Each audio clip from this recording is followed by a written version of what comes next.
É aquela classe que a gente pode conversar, é aquela classe que a gente pode expor as nossas dúvidas, é aquela classe que não está, ela se importa com o conteúdo que ele seja relevante, mas o conteúdo não é aquele que é o rei, ele não reina, ele não vai mandar.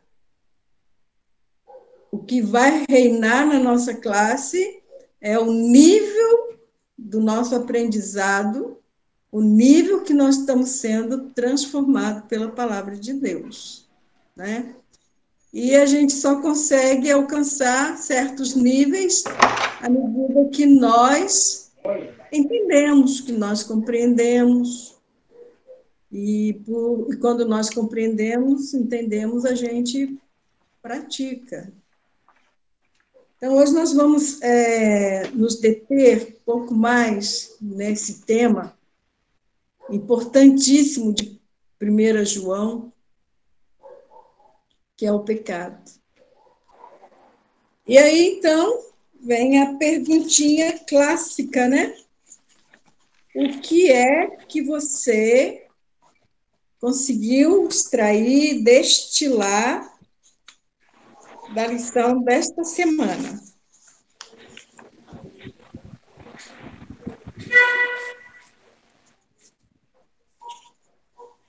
Dúvidas. Que bom! Que bom! Ai, ai. Que bom, Valéria! Porque é bom. É sinal que nós estamos tentando absorver a palavra. Sim. E se ela não foi digerida, não trouxe uma digestão boa, que veio trazer nutrientes para o nosso espírito, a dúvida ela é muito bem-vinda. Ela nos oferece oportunidade de crescimento. Mas vamos lá. Tchan, tchan, tchan, tchan. Qual é a dúvida? Número 1. É, Então, eu queria até assim, voltar um pouquinho e ver se a gente poderia estar indo perguntinha por perguntinha da lição, porque daí as dúvidas vão ficando mais claras, vamos dizer assim, porque eu não sei se o que eu respondi em cada questão realmente tem, tem fundamento, né? Então, por exemplo, nessa primeira questão aqui, que pede para ler 1 João 3, de 4 a 10, notando cada verbo no tempo presente. Depois responda as perguntas. O que você aprende acerca daqueles versículos que continuamente cometem ou praticam o pecado? Então, o que eu percebi aqui, que tem a ver com a questão dos verbos em grego, né? E esses verbos em grego, o presente do verbo em grego, presente do indicativo e o nosso presente do indicativo no português tem uma ligeira diferença. Então, quando eu lia lá, especificamente, deixa eu ver em qual versículo, espera aí.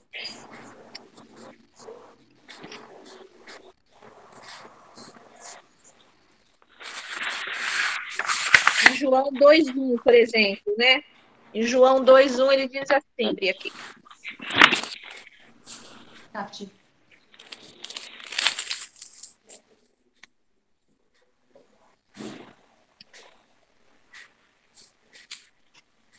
Filhinhos, filhinhos meus, estas coisas vos escrevo para que não pequeis. Se todavia alguém pecar, temos advogado junto ao Pai, Jesus Cristo, o justo.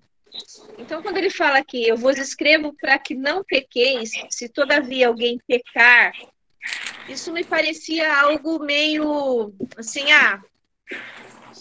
se você tiver um escorregão, vai e cometer um pecado, tem então Jesus para que você, para ser seu advogado.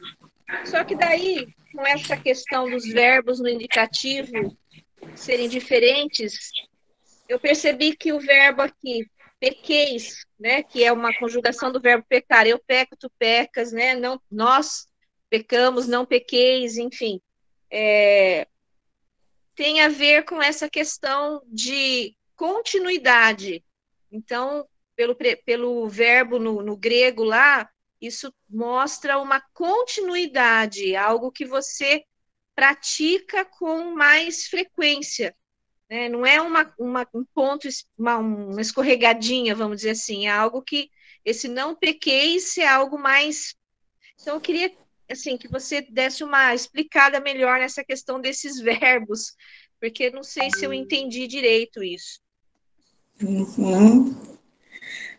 Tá bom. Alguém mais quer falar alguma coisa que você aprendeu? O que, que você extraiu da lição durante a semana?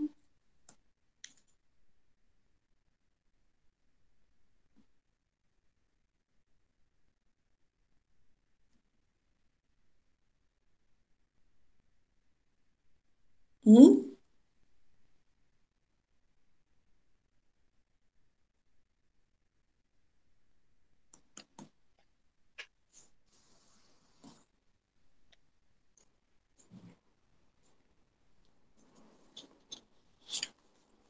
Não?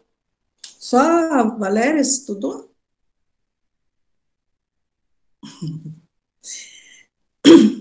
Então vamos lá. Pega seu caderno, pega sua caneta, seu lápis e também a sua Bíblia.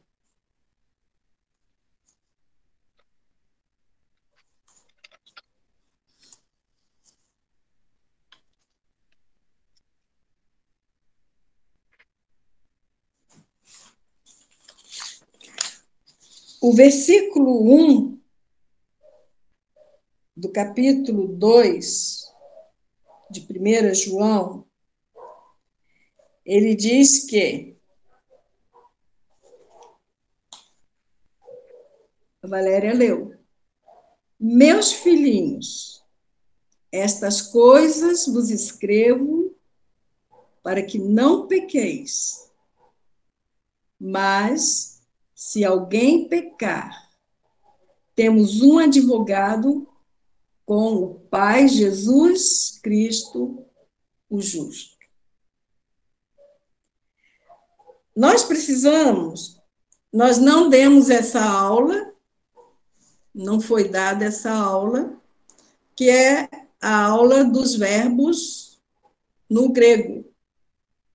E os verbos no grego têm algumas coisas que são importantes nós termos pelo menos noção. Eu confesso que eu também tive dificuldades e até pedi ajuda para os universitários para me ajudarem a respeito disso, porque eu, na minha alfabetização, no meu tempo de escola, eu tive muita dificuldade porque eu tive dislexia. Eu acredito que muitos de vocês sabem o que é isso. Dislexia é uma dificuldade que algumas pessoas têm de aprendizado. Então, eu tive, e muito, eu não conseguia fazer uma prova escrita. Eu fui reprovada 3 vezes em todo o primeiro ano da minha carreira, da minha vida escolar. Mas Deus me deu a graça de ler e hoje compreender.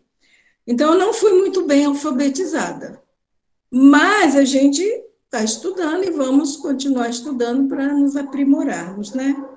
Então, escreva aí no seu caderno o seguinte: modo,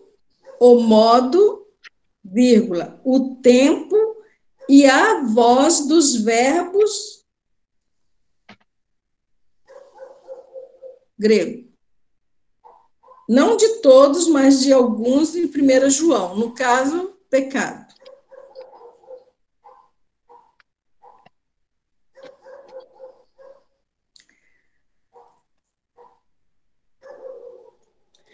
Então, vamos ver o seguinte. Vou olhar aqui nas minhas anotações. Nós vamos ver o tempo. Esse verbo, estas coisas vos escrevo para que não pequeis. Se todavia alguém pecar, temos um advogado para com o Pai, Jesus Cristo justo. Esse verbo ele está no tempo, você escreve aí, presente. O tempo presente, no grego, ele tem dois tipos de ações. O tempo presente. A primeira ação, ela é uma ação contínua. É como se fosse... Desenhe até aí no seu caderno para você se lembrar. É como se fosse uma linha reta. É uma linha contínua. Lembra no trânsito, quando a gente está aprendendo a dirigir? Tem aquelas linhas contínuas que você não pode ultrapassar, tem aquelas linhas pontilhar que você pode ultrapassar. Então, o verbo, no tempo presente, no grego, o tipo de ação dele é uma ação contínua. O tempo da ação, então, veja só, tem o tipo e tem o tempo. O tempo é presente, é no momento, é agora. Então, vou dar um exemplo. Roberto está estudando a Bíblia. Roberto está estudando a Bíblia. Então, a ação é contínua e o tempo é agora.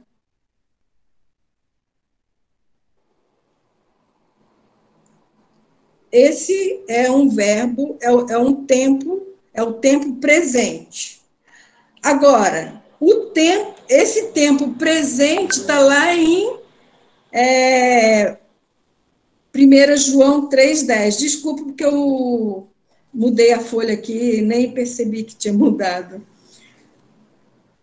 Então, no tempo presente estas coisas vos escrevo para que você não continue pecando.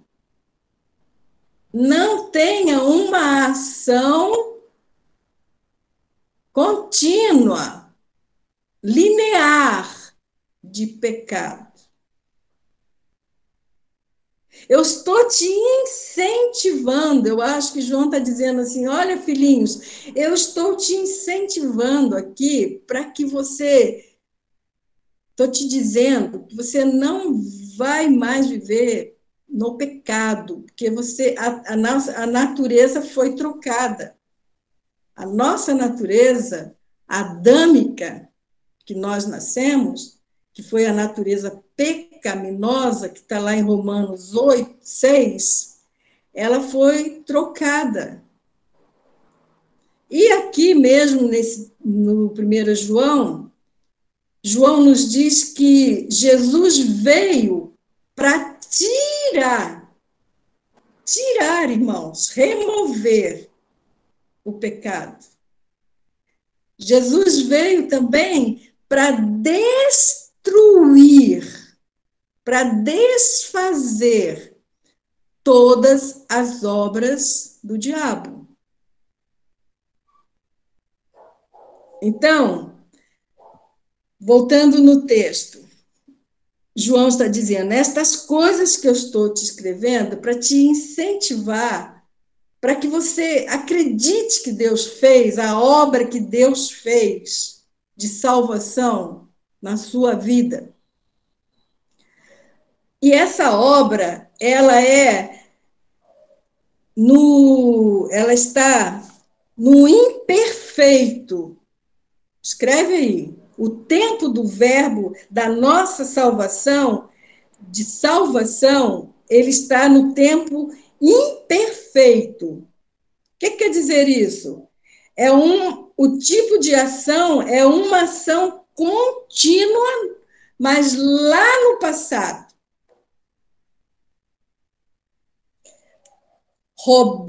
O exemplo é: Roberto estava estudando a Bíblia.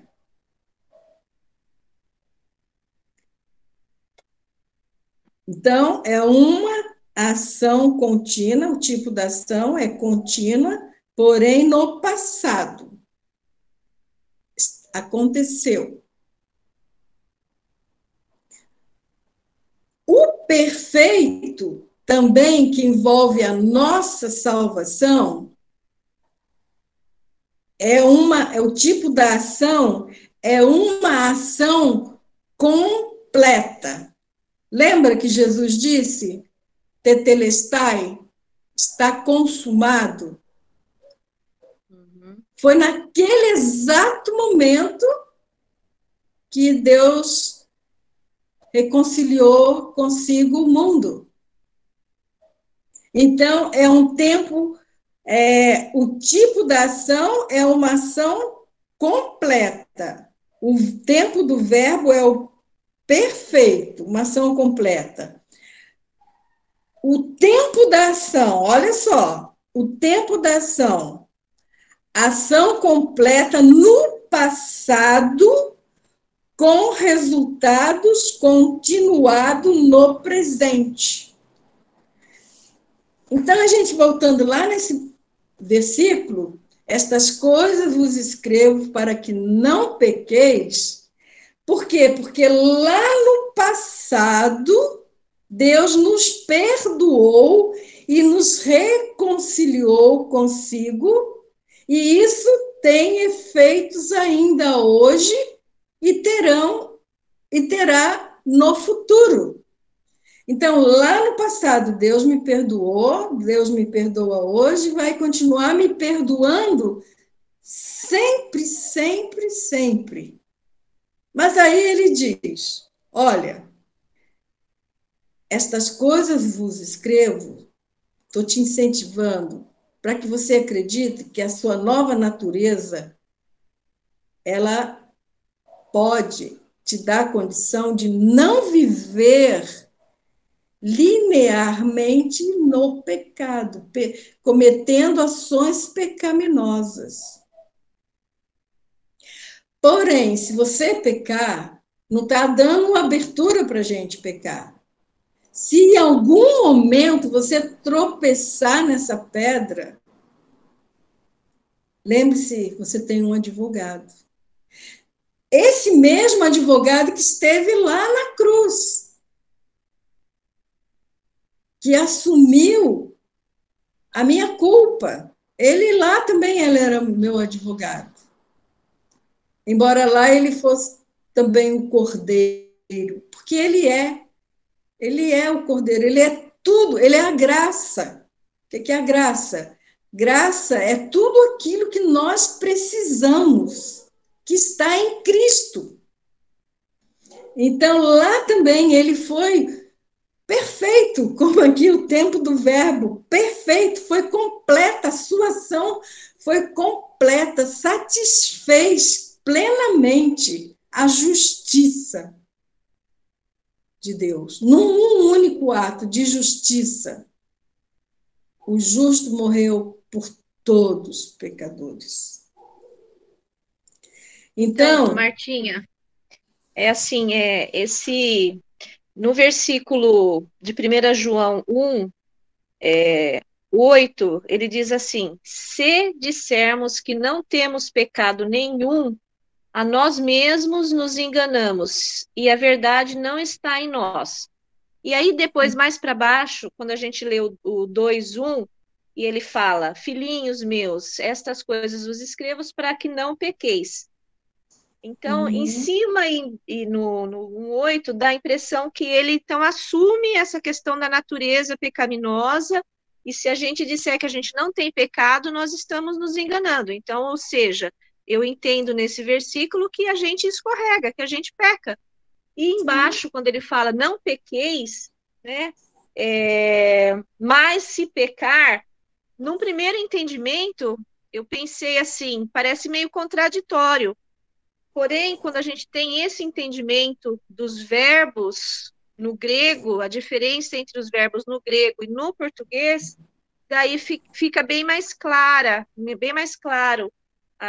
o entendimento, porque, de fato, ele fala, no 1,8, ele está falando sobre essas escorregadas que a gente dá, a natureza pecaminosa que nós temos, e nós caímos em pecado em alguns momentos.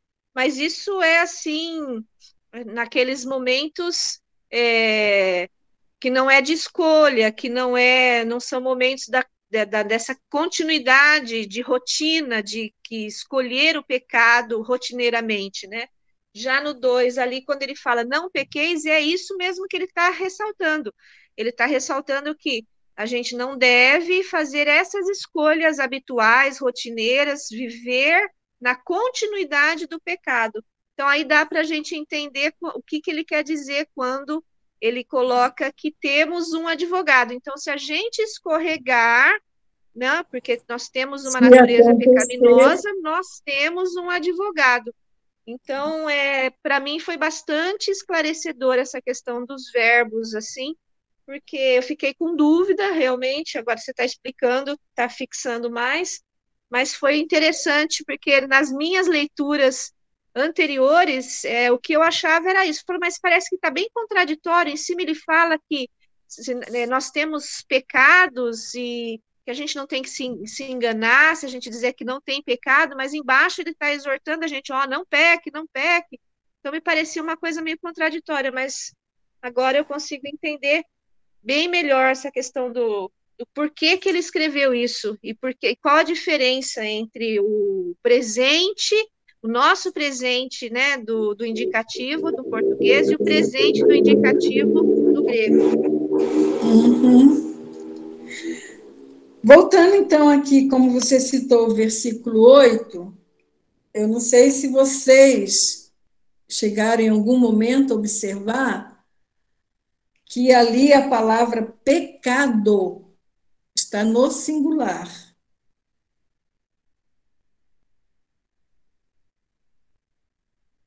Isso aqui é exatamente o que você falou, Valéria. Ali está falando da natureza pecaminosa.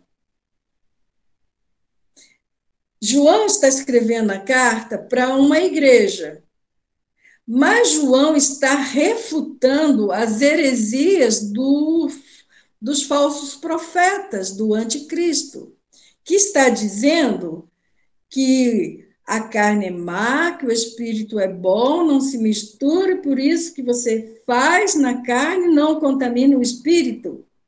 Então você pode viver pecando, você pode ficar livre, porque não vai ter problema nenhum. Isso era o que os gnósticos estavam ensinando. E agora João vem refutar essa heresia. Aí João, olha como que João começa bem no início. Fica meio redundante, né? Começa no início. Ele não pega, ele vai bem começando pontinho por pontinho. Ele disse assim, primeiro ele apresentou que Jesus Cristo, através dele,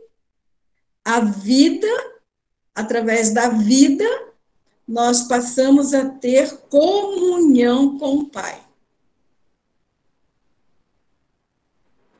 Então, ele já está começando a dizer que há comunhão entre nós, os cristãos e o Pai, através da vida de Jesus que está em mim. Aí ele diz ali também que se eu digo que estou em comunhão com ele, mas eu ando nas trevas, eu estou me enganando, eu estou mentindo. Então, João está refutando lá aquela ideia dos gnósticos. Não tem como dizer que está em comunhão com a luz e está praticando coisas das trevas, ações pecaminosas.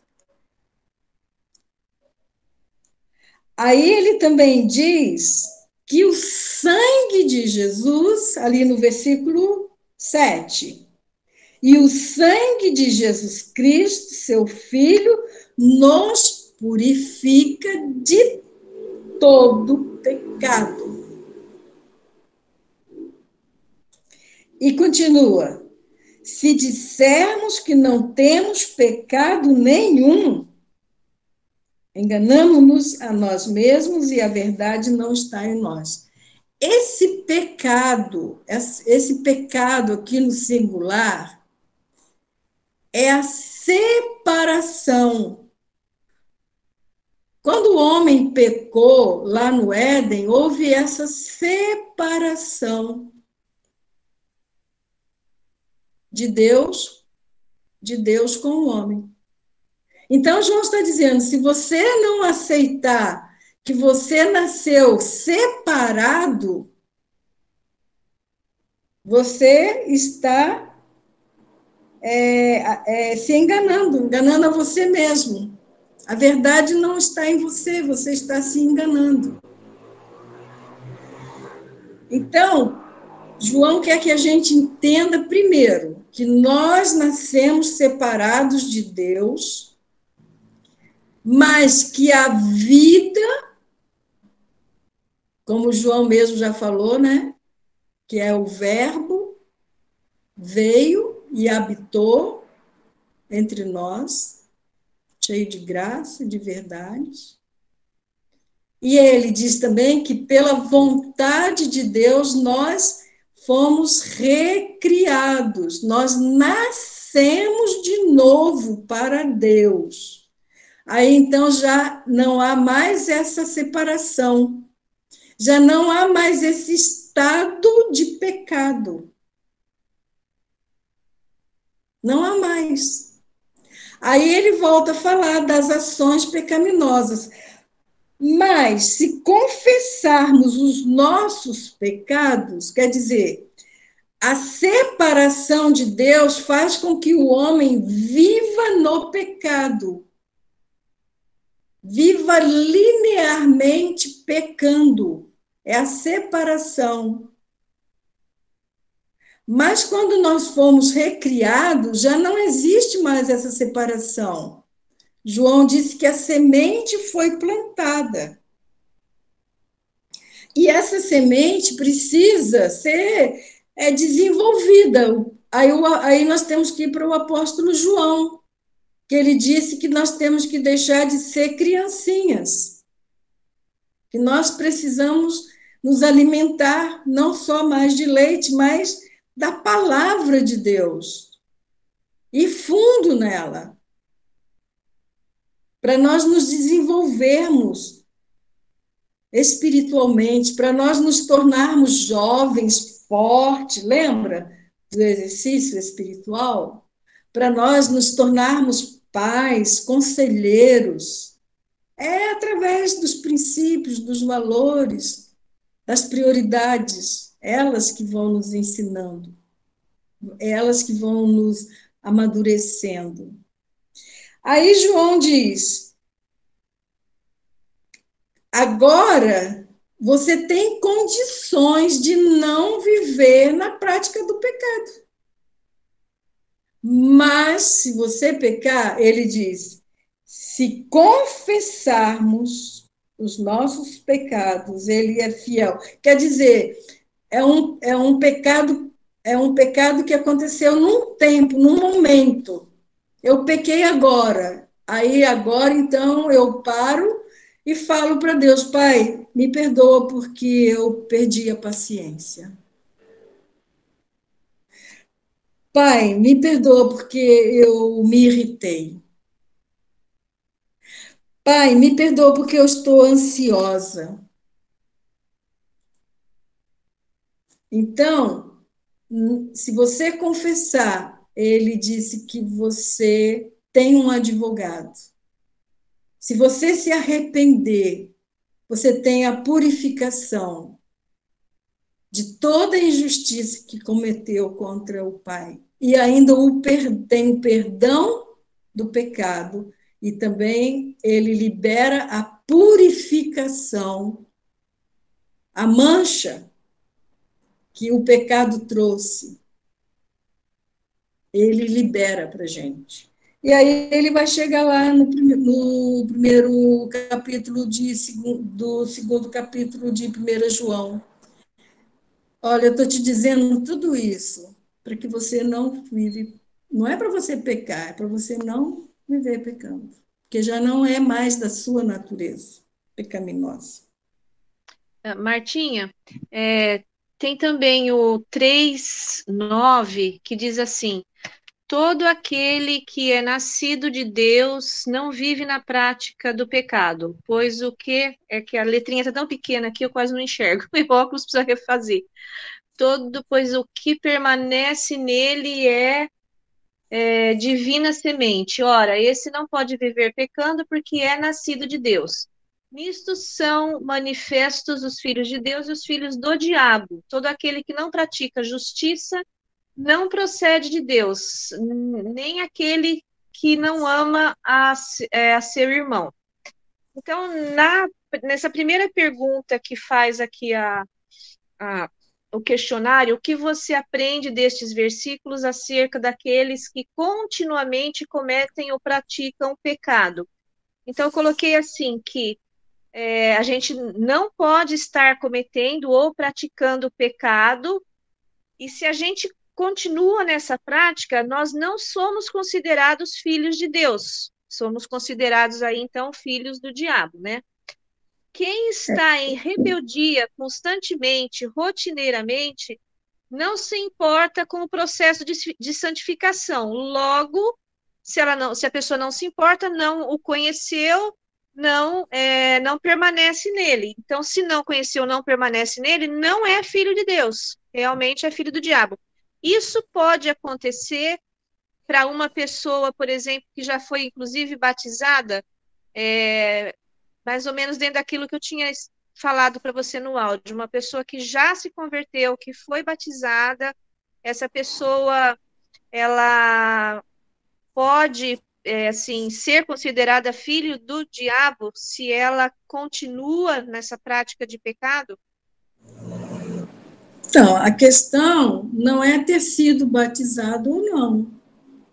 A questão é ter nascido de novo ou não. Porque só tem dois tipos de pessoas no mundo: os que são salvos e os que não são salvos. Só tem esses dois. Só tem esses Então, dois mas grupos. nós não temos essa condição de olhar uma pessoa e dizer, ó, essa é salva, essa não é, né? Só quem sabe é Deus. Mas nós, humanos, vendo, por exemplo, uma pessoa que se batiza, a gente assistindo uma pessoa que confessa Jesus, mas observando algumas práticas de pecado. Então, vamos dizer que aos olhos humanos a gente diria, a gente fica na dúvida, será que é salvo, será que não é?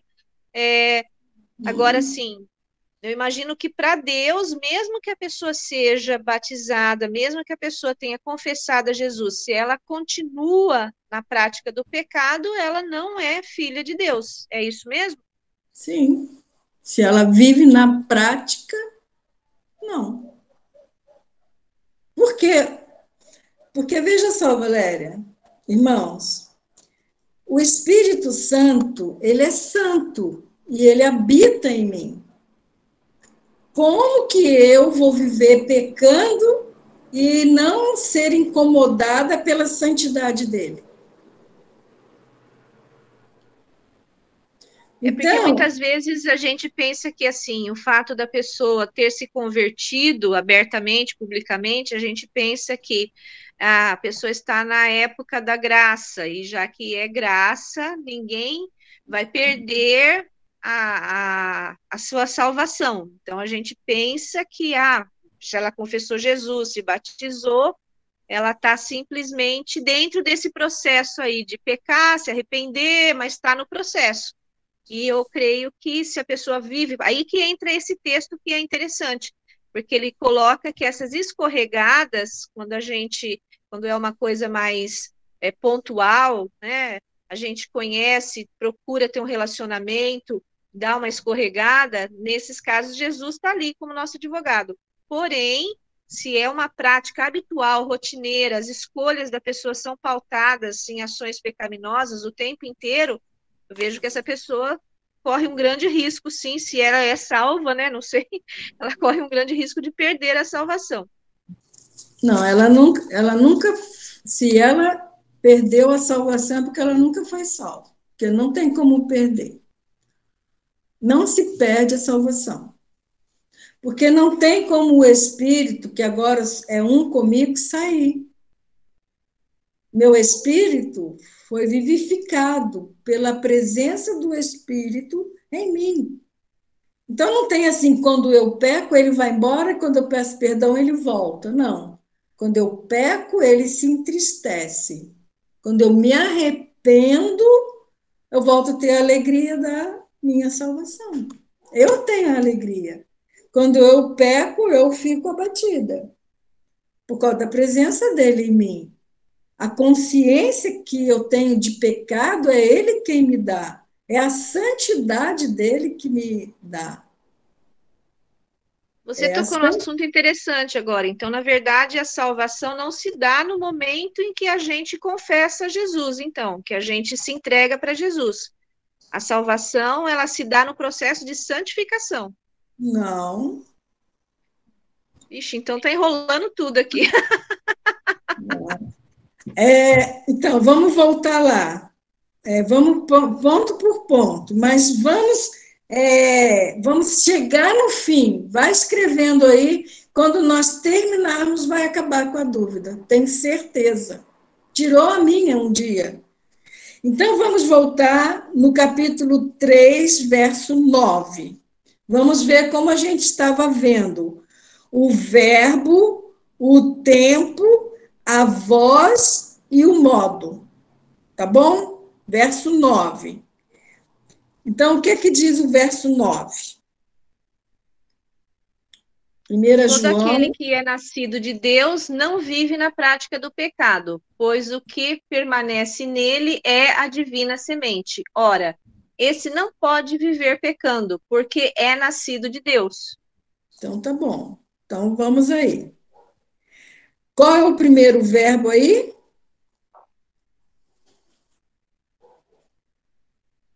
É nascido. É nascido. É nascido. O tempo deste verbo está no perfeito. É nascido. Então, escreve aí, tempo. Escreve na frente. É nascido, na frente de é nascido, você escreve o tempo do verbo. No grego, é no perfeito. E o que isso diz? Que tipo de ação é essa? É uma ação completa. Então, o versículo está dizendo que aquele que é nascido de Deus é uma ação completa. Aquele que é nascido de Deus não peca habitualmente. Essa ação completa, o tempo da ação, ela é ação completa no passado, com resultados continuados no presente. Então, quer dizer que lá na cruz eu fui gerado. Quando eu criei, eu nasci. Quando eu testifiquei que eu criei, eu me batizei. E hoje eu vivo a vida de Cristo na minha vida. E isso é no presente, contínuo, dia a dia. Agora, olha só. Roberto está sendo transformado por ter estudado a Bíblia.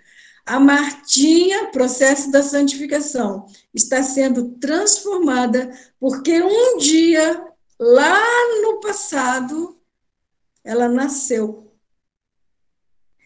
O versículo diz: ela nasceu de Deus e por isso ela não vive habitualmente, não vive mais na linha, no linear do pecado. Agora, olha só, a voz do verbo é passivo, quer dizer, não, eu não participei, foi Deus quem salvou. Jesus falou: e quando eu for levantado da terra, todos eu atrairei a mim. Porque Deus amou o mundo de tal maneira que deu seu Filho unigênito para que todo aquele que nele crê, aí é diferente, para que todo aquele que nele crê não pereça, mas tenha a vida eterna. Então, a voz é passiva, nem tem modo, nem de indicativo, nem de substantivo, nem de indicativo. É uma ação de Deus reconciliar. A Bíblia diz claramente em Coríntios que Deus reconciliou através de Cristo, reconciliou consigo a gente através de Cristo. É uma ação de Deus. Nós não participamos disso. Mas sendo assim, então, a gente poderia supor que o crente, que é aquele que aceitou Jesus, que se batizou, a gente pode supor que esse, aos nossos olhos humanos, então ele está salvo. Simplesmente pelo fato de ter confessado a Jesus, independente dele estar pecando ou não pecando, ele está salvo. Não, Valéria, é porque a transformação, porque eu fui, agora eu passo pelo processo da transformação. Então, é isso que eu estou falando. Não basta você simplesmente chegar lá e dizer, olha, eu confesso Jesus, quero que Jesus venha participar da minha vida, eu me batizo. Não basta você dizer isso. O que precisa são as ações. Porque, inclusive, João fala lá, não sei qual é o versículo agora, mas não falemos de língua, deixa eu ver aqui. Deixa eu ver se eu acho aqui. Qual que é esse? Ele fala não amemos de palavras ou de língua, mas é o amor. Isso. Então, mas é o amor, não é a vida cristã.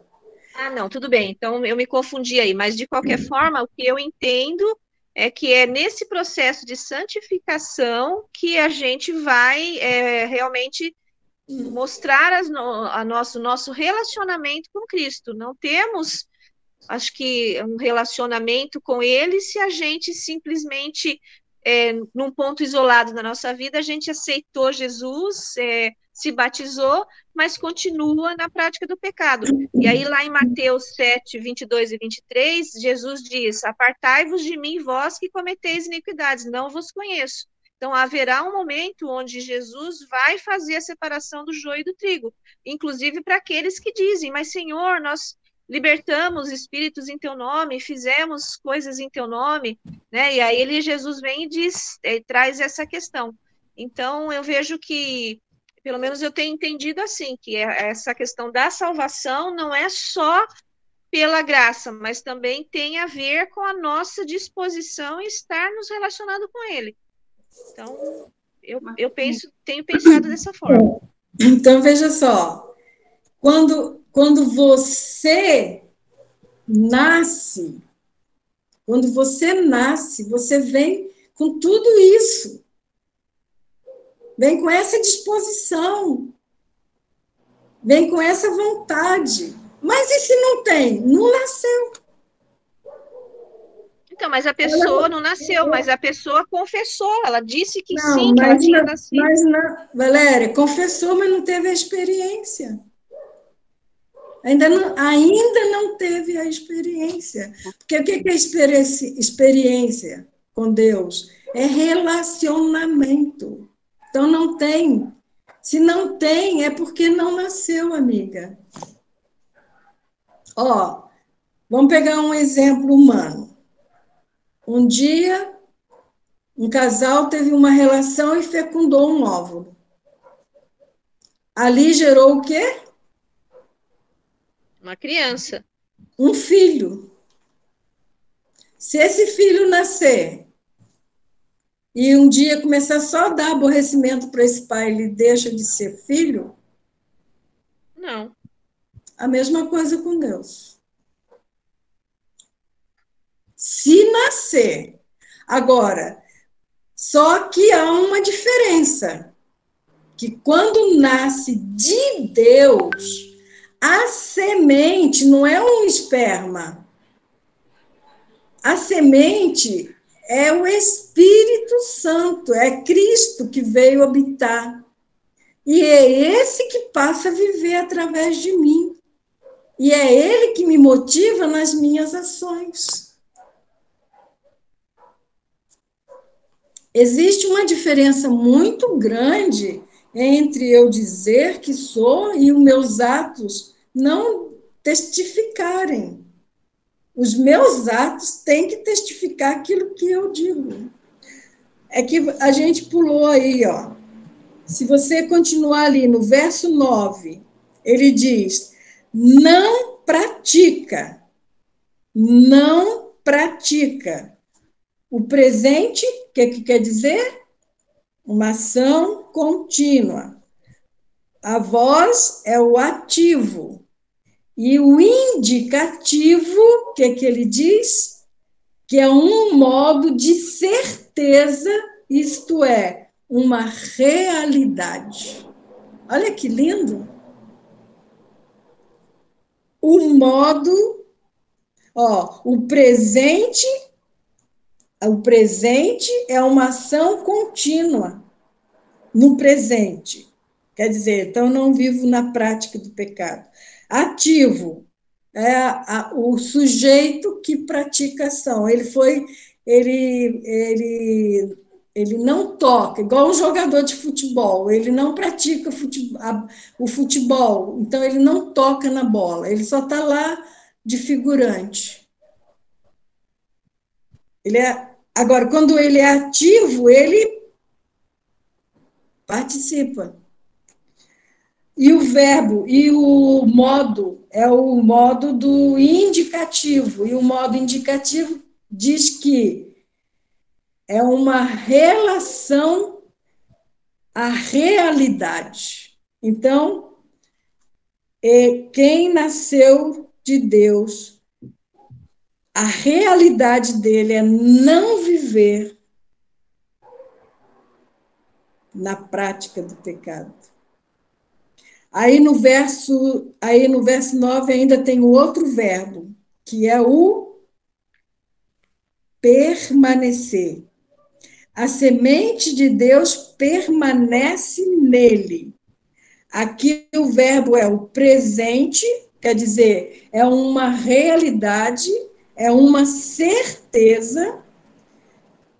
A voz é ativa e o modo é o indicativo. Olha que lindo. Então, é uma ação contínua que permanece. Nasceu de Deus, vai permanecer. Isso é uma certeza, isso é uma realidade. Olha, eu lamento muito de nós sermos brasileiros e nossa língua não ser grega, e nem hebraica. Porque quando traduziu a Bíblia para o latim, depois do latim para o inglês, para o alemão, depois para o inglês, até chegar na gente, perdeu-se muito da riqueza dela. É verdade. Da palavra. Entendeu? Então, aqui ele está dizendo que permanece o presente, vou repetir, é uma ação contínua. O tempo da ação é agora, e a voz é ativa,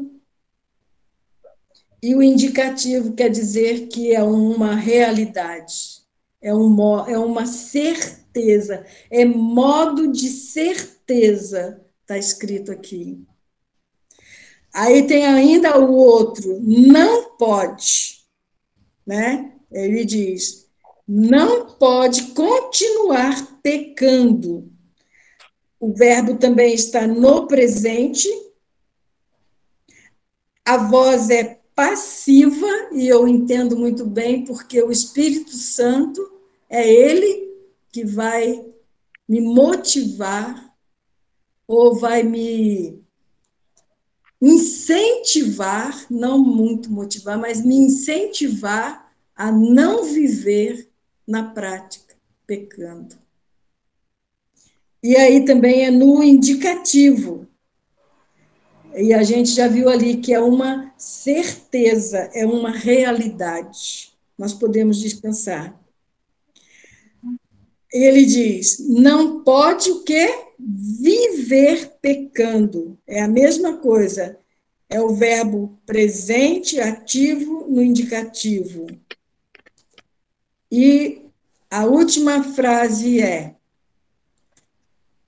porque é nascido de Deus.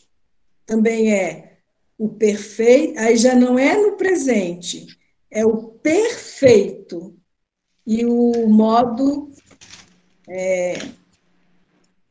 não, o tempo perfeito é uma ação completa, é nascido. Então, em um determinado ponto da nossa vida, eu gosto muito de exemplificar assim, ó, que nós nascemos na linhagem de Adão, numa linha oblíqua que vai cair lá no inferno. Se a gente continuasse nela até o fim dos nossos dias, o fim dela é no inferno. Mas aí existe a linha da vida. A linha da vida, ela não tem começo e nem tem fim. Ela é uma linha infinita, que é a vida de Jesus. Jesus sempre existiu, a vida eterna sempre existiu. Aí eu gosto de exemplificar assim, ó. A vida de Jesus na horizontal e a nossa vida na oblíqua, inclinando, e um dia a minha vida adâmica cruzou com a linha da vida de Jesus. O que isso quer dizer? Quer dizer que um dia, e isso foi lá quando eu tinha meus 14 anos, quando eu ouvi essa maravilhosa história e que eu disse para minha mãe que eu não queria mais ser do mal, eu tinha consciência que as minhas ações pecaminosas eram, a raiz dela era maligna, e eu falei para a mãe, eu não quero mais, mãe, eu não quero mais fazer isso, eu não quero mais ser assim. E a minha mãe falou, você tem que nascer de novo.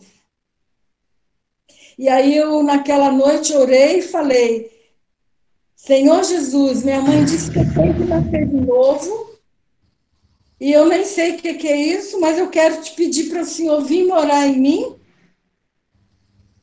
Eu não quero mais ser do mal, eu quero ser do bem. E aí eu entendo que Jesus foi lá naquele dia, me tirou da linha de Adão e me transportou para a linha da vida eterna.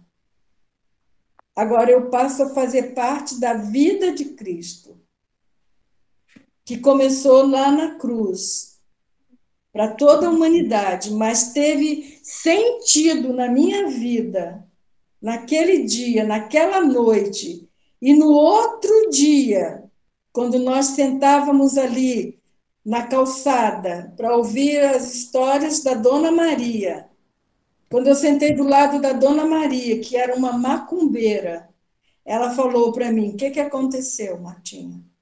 Falei, nada. Não, aconteceu alguma coisa assim. O que a sua mãe fez com você? Eu falei, minha mãe? Não, minha mãe não fez nada, porque minha mãe falava sempre que ia me mandar para o colégio interno, que ela não me aguentava, que eu era impossível. Todo dia minha mãe tinha que ir na escola, todo dia minha mãe tinha que assinar minha cadernetinha com reclamações. Aí a dona Maria falou, que a sua mãe fez? Aí eu peguei e lembrei. Falei, minha mãe não fez nada.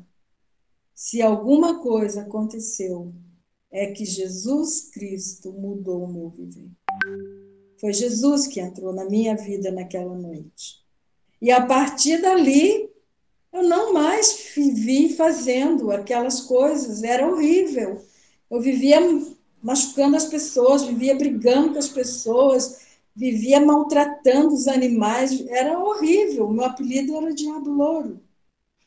Mas a partir dali, Jesus mudou a minha vida. Quando Deus me tirou da linha de Adão, que é o caminho da morte, me transportou para a vida, para a linha da vida de Jesus, que é a vida eterna. E agora eu ando assim, linear, para a eternidade. Você não peca? Sim, infelizmente. Mas eu tenho um advogado lá no passado, e hoje, e amanhã. Mas eu não quero viver na prática do pecado. É horrível. Esses dias eu caí nas malhas dele. É desesperador. Mas eu pedi perdão para a pessoa e também pedi perdão para Deus. E a paz de Deus inundou meu coração e a minha mente. E eu estou em comunhão com o Pai, com o Filho, com o Espírito, e estou aqui diante de vocês com a minha consciência completamente limpa, pura. Ele me perdoou e me purificou. Então eu acredito nisso, que lá no passado, no tempo augusto, Deus me salvou. E como o Augusto é pontilhar, então, em um ponto da minha vida, aos 14 anos, Deus me salvou. E está me salvando todos os dias, até a eternidade. Por isso que o apóstolo Paulo disse que é na esperança. Porque hoje é esperança, mas é uma esperança de algo que já aconteceu. Porque Jesus já morreu. Jesus já pagou o preço. Jesus já levou sobre si. E toda a dívida que estava contra mim foi rasgada. Porque ele já pagou. Não a Bíblia diz que não há mais nenhuma condenação para aqueles que estão em Cristo Jesus. Então, se a pessoa, eu não sou juiz, mas se a pessoa vive na prática do pecado, como nós vimos no primeiro dia dessa lição, ou nós vamos ter a plena convicção de que somos salvos, ou nós vamos ter a plena convicção de que precisamos ser salvos. Não dá para viver com essa dúvida, porque não há segunda chance depois da morte. A gente tem que ter certeza que nós nascemos de novo, que nós estamos em Cristo e que nós temos um relacionamento de amor com Deus. Martinha, eu gostaria de falar sobre o que a Valéria falou lá na frente. Uma pessoa que fica na igreja, mas foi batizada e tudo mais, e ainda continua na prática do pecado. Então, eu digo para você assim, olha, Valéria, isso aconteceu comigo. Eu nasci, criada na igreja, cresci na igreja, mas por um bom tempo eu vivia na prática do pecado, mesmo na igreja. Não adianta a pessoa... o batismo, ele não é de salvação nem de arrependimento. Então, quando a palavra de Deus fala assim, olha, se confessarmos nossos pecados, ele é fiel e justo para nos perdoar os pecados e purificar toda justiça. Existe dois tipos. Existe o confessar o pecado por arrependimento, aí existe uma transformação. Mas o confessar o pecado por emoção, a pessoa vai pecar novamente. Entende? Mas houve um momento da minha vida em que eu tive um encontro genuíno com o Senhor. Estava na igreja e continuava no pecado. Mas quando eu tive cara a cara com Deus, eu tive um encontro com Deus, eu deixei o pecado. Aí essas coisas vos escrevo para que não pequeis. Então, quando eu tive consciência, ciência, convicção, porque realmente Jesus morreu na cruz para me salvar e eu confessei o meu pecado em arrependimento, eu não mais o pecado. E eu tive consciência de que Deus me ensinava e Deus me orientava e que estava tudo escrito aqui, uma orientação para que eu não voltasse à prática do pecado uma vez que eu me arrependi e converti. Entendeu? Aí lá no 3 fala que aquele princípio de Deus não vive na prática do pecado. No momento, confessei o meu pecado em arrependimento genuíno, eu tive um encontro com o Senhor, eu não. Mas existe sim, muitas pessoas que estão na igreja, que pecaram na igreja, são líderes na igreja e que vivem na prática do pecado. Isso quer dizer, elas têm um conhecimento, um arrependimento emocional e não um arrependimento genuíno. Ela tem um convencimento de que realmente ela sabe que Deus está vendo, ela sabe que aquilo é pecado, ela fala, nossa, eu estou pecando, eu me arrependo, não vou mais fazer isso. E faz de novo, ela se convenceu do erro, mas ela não se arrependeu do erro. Porque o arrependimento, ele produz transformação.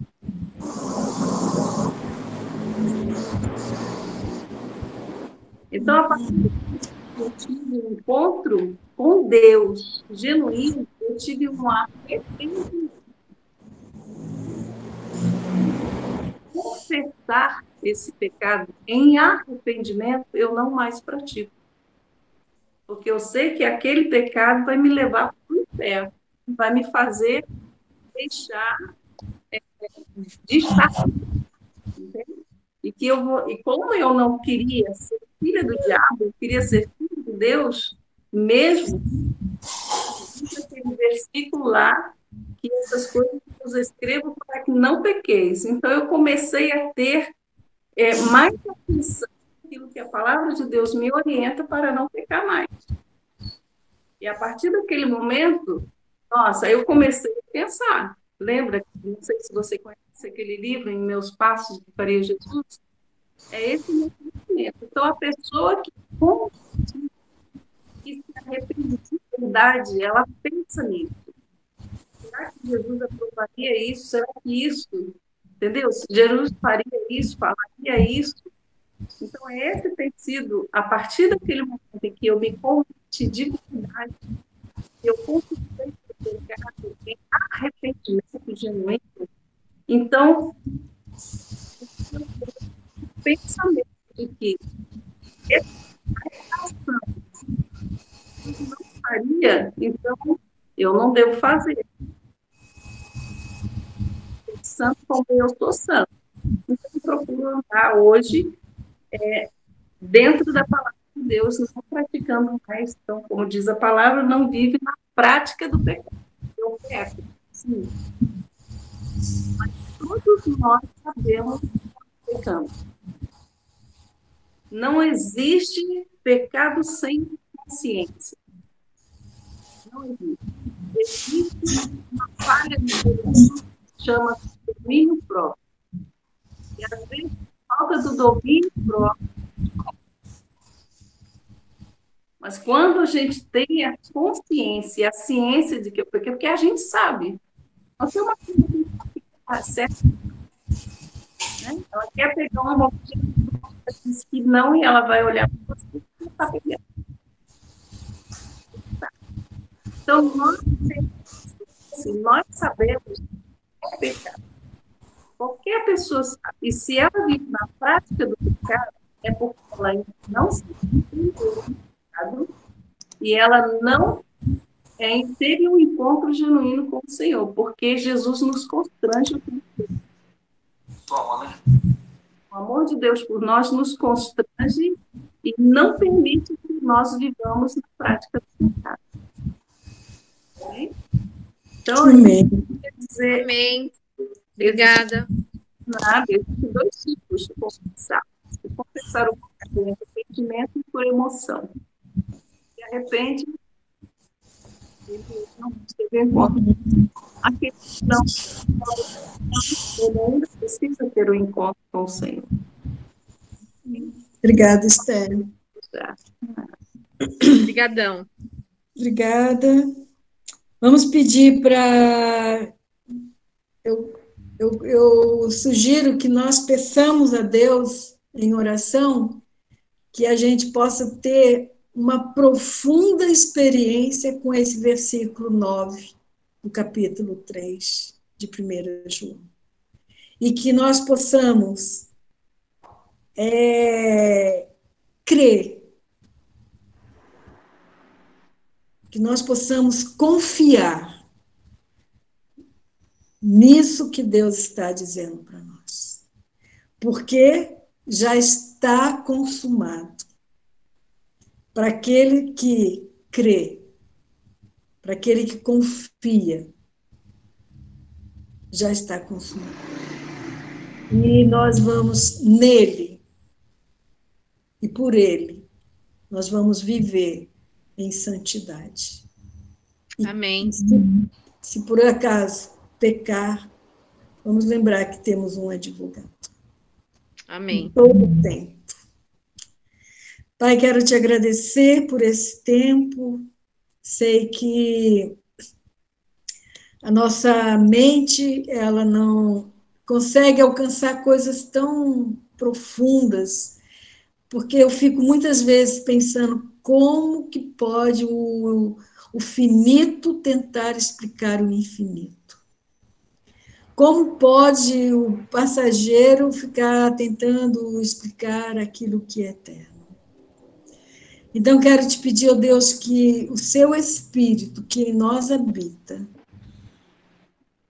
que habita em nosso espírito, dê a cada um de nós, traga para cada um de nós essa experiência de um relacionamento de filhos amados, e que possamos, assim, viver cada dia de um modo que honremos o seu nome. Nós te pedimos, ó Pai, que completa esse incompleto. E nós poderemos testificar plenamente daquilo que o Senhor fez em nossas vidas. Obrigada, porque cada um dos meus irmãos compareceram aqui. E que o Senhor possa abençoá-los, completando tudo aquilo que ainda falta ser completado. E a sua palavra disse que tu és fiel, e o Senhor, então, há de completar. Obrigada por esta oportunidade. Em nome de Jesus, amém. Amém. Obrigada, gente. Amém. Boa noite a todos. Boa noite. Boa noite a todos. Deus abençoe a cada um. Amém, amém. Boa noite Amém. a todos.